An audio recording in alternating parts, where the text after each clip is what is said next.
Greetings and welcome. We're talking about the KutaDivRad worksheets. This is problem 8, and check this out. Mathematicians are all like, I don't like this. This is a square root in the denominator. No. So that's what we got to solve today. Let's figure out what we can do. I've got an idea. Actually, you know what? First things first. Let's simplify these radicals. Can't simplify that. Can't simplify the square root of 5. The square root of 8 does, however, have a perfect square that goes into it. What is the perfect square? 4. And how many times does it go into it? Twice. So I'll have, actually I might, no, I can fit it up here. So I'll have root 3 plus 3 roots of 5 over 2 times, what is the square root of 4? So 2, so 2 times 2 is 4 roots of 2. And still, mathematicians are all like, I don't like you, go away, right? So how am I going to get rid of the radical? You're going to have to multiply it by the square root of 2. Top and bottom. No conjugate yet because, and you're writing this down of course, because there's no plus or minus sign here. This is a single term here. It's just like multiplication. So that's why there would be no conjugate for that guy right there. Down there. What I want to point out, though, is that this up here is a binomial. So I'd actually have to distribute that to both of them. This one is not, so I can just like multiply that once by that. So let's keep it going. So root 3 times root 2, I can multiply those because they have the same index. That's root 6. Plus 3 times root 5 times root 2 is root 10 over 4 times root 2 is either the square root of 4, if I multiply their insides, or it's the square root of 2 squared, and that would cancel out that as well, giving me 2 either way. Okay, so it's going to just be 2. And then I can rewrite this as, bless you, root 6 plus 3 root 10 over 8. Ocho cinco. Actually, there's no cinco there. There's a cinco there, though. Actually, speaking of cinco, what is the Spanish word for a sink? Too late. I don't know. Someone add it to the comments. It'll be fine. Problem 10. So mathematicians are all like, hey, I don't like you. Get this out of my denominator. And the problem is, if I use my regular tactic, that doesn't help me because I'd have to distribute it to both, and it would replague that denominator with a radical. So, my friend Joey, what do I multiply the bottom by now? The conjugate, not Kahan. Although, seriously, they should call them conjugates because, like, just represent dudes helping out individuals with the math.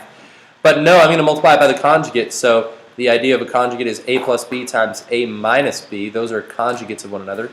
And that is equal to a squared minus b squared, which is a wonderful pattern, my friends. So I'm going to multiply by 5 minus root 2 over 5 minus root 2. And behold, this I'll have to distribute. And both of these, either in the denominator, I'll double distribute it, which is a lot of work, or better yet, use the pattern, because that's what the whole we made the pattern intentionally, so we might as well put it to use because it'll be easier. So root 5 times 5 is 5 root 5. Root 5 times negative root 2 is negative root 10 over.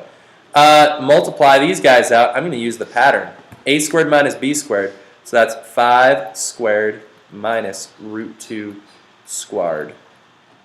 Right? Keep simplifying. The numerators stay in the same for a little bit, so I'm just going to label it n for a minute. 5 squared is 25 minus root 2 squared is 4. And let's see, that's going to equal... What's an n? I just was summarizing numerators, so I didn't have to like keep writing this out for now. 25 minus 4 is 21, and I don't believe that'll cancel with my numerator in any way, so this must be the answer. So I'll reintroduce the numerator to the problem. Bam, bam, bam, bam. See, that's the nice thing about being a mathematician and being able to substitute. You're just like, yeah. The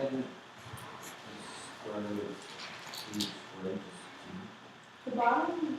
Oh, good save. Thank you, friends. Oh, wow. Man, square root of 2 squared is just 2. Good catch, Joey. Joey Bag of Donuts. The answer is over 23. Yep, that would do it. Yeah, So that is the answer to problem 10. Good save. You guys got my back. It's like we were playing Call of Duty and I was like running in with the flag and you're like, look out behind you. And then like, yeah, it was great. It was amazing. Problem 12 here. How about this guy? Oh, this one I definitely could see throwing some people off. Now, question, is the denominator a binomial? No. Yes, one term is -1. The other term is either 2 roots of 5 or negative 2 roots of 5 if you want to think of that as being plus. Bless you again. Yeah. So I'm going to multiply by the conjugate. Now, real trick question, what is the conjugate? Is it 1 plus 2 roots of 5? Is it -1 plus 2 roots of 5? Is it 1 minus 2 roots of 5? What's it going to be?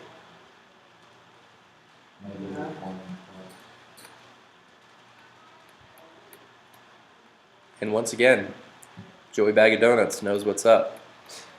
He knows what's up. Because notice conjugates only have the middle sign change. Joey Bag of Donuts, I believe, is a reference to... Oh, I can't think of the comedian's name. Darn. He talks about food a lot. I can't think of him. It'll come back. Maybe in the next video. Maybe someone will add it in the comments. Joey Bag of Donuts. You don't want someone to comment on your video. No, I don't know. I was just saying that could be a solution to someone watching this video later and being like, I know who Joey Bag of Donuts is. Maybe they'll start a conversation and then you'll get famous. Nah. So all of these are binomials. So up top, I'm going to have to double distribute. I can't use a pattern because it ain't a pattern, right? So I'm going to have to double distribute. So ready? -4 times -1 is +4. -4 times 2 roots of 5 will be -8 roots of 5, right?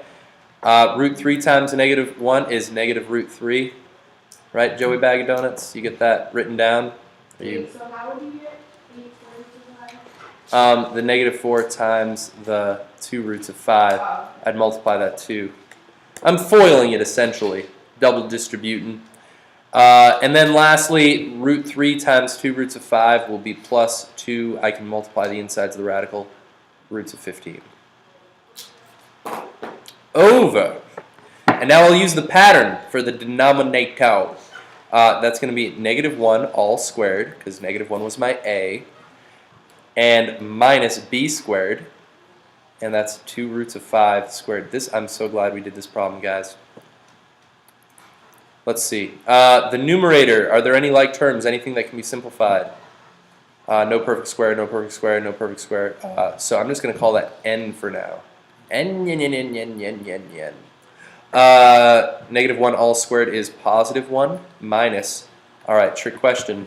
Oh, I'm not trying to be tricky. What do you think that squared is?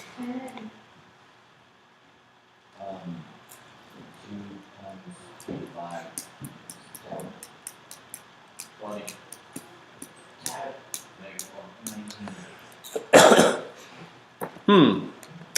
Well,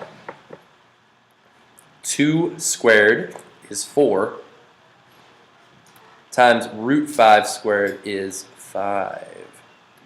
N, yen, yen, yen, yen, yen, yen. So let's see, 1 minus 20, and that's going to be n over 1 minus 20 is -19.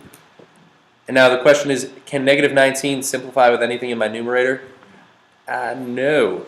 But I will, however, take that minus sign and opposite the whole numerator, just because I don't want a negative in the denominator either. So that's going to make this positive 4 a negative 4. It'll make this negative 8 roots of 5 a positive 8 roots of 5. You get the whole idea. A positive and then a negative. All over. Now it's a positive 19.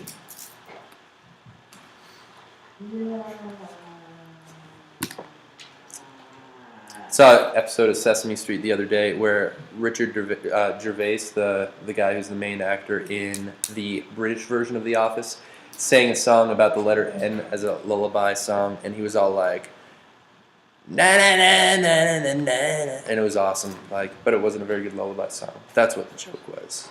Elmo wasn't pleased. But yeah, man, guys, who's the comedian that talks about Joey Bag of Donuts? Can't think of him. It's a shame. He talks about Hot Pockets too, but you got it, Jim Gaffigan. Thank you, kind sir. I'm glad it was in the video. Thanks for watching, internet friends. Have a great day. Have a great day.